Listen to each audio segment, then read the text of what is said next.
Hello friends आपण मान तो प्रत्येक दिन तरंग टीवी रे प्रसारित होता ओढ़णी सीरियल टी को निहाती भाव देखुवे आउ एथिरे जीवन एवं ज्योतिंकर जबरदस्त एक्टिंग तो आपण मैंने देखुवे किंतु यही सीरियल गोटे ट्विस्ट आसी पवन कर मृत्यु होगा पर यही सीरियल कहानी रे बहुत बड़ा ट्विस्ट आसी किंतु एबे पवन एबे बंची जड़े जड़े नहीं बंचाई आ पवन एबे केबे ही सीरियल एंट्री करेंगे आ सीरियल एंट्री कले आग को यही सीरियल कहानी रे कौन आसब नुआ ट्विस्ट ए संपर्क में सबकि जानवाई हेले भिडियो को पूरा शेष पर्यंत देखूँ आ पूर्व जदि आपण मैंने आम चैनल को सब्सक्राइब करना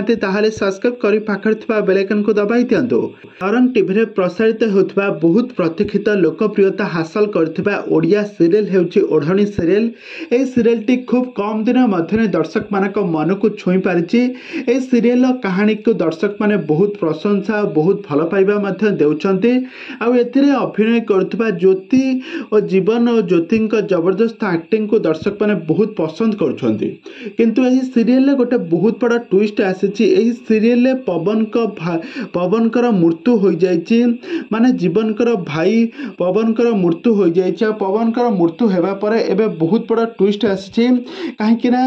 मानसी तांको काहेकि ना पवन को स्त्री मानसी तांको स्वामी को भल पाउ नथिले से तांको पहाड़ तलू नहीं कि ठेलिकी मारी देइथिले किंतु तांको भाग्यवशत प्रभु जगन्नाथ कृपारू से कौन कही ना से तांको जड़े से मरी नहांती से बंची जंगल रे जड़े गोटे मनुष्य नहीं कि ताकू रखिछि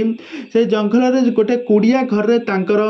सेवा शुश्रूषा करुछन्ति आ एबे सुस्थ होई सारिछन्ति पवन। तो पवन सुस्थ होई सारिबा परे एबे ओढ़णी सीरियल एंट्री करिवे आउ मानसीर सब सत कथा समस्ते जेतेबेले जानिबे बहुत बड़ा ट्विस्ट आसीबो। तेबे दर्शक बंधु एही सीरियल कहानी आपण मानकु केमिति लागुछि आउ एथिरे जीवन आ ज्योतिंक जबरदस्त एक्टिंग आपण मानकु केमिति लागुछि।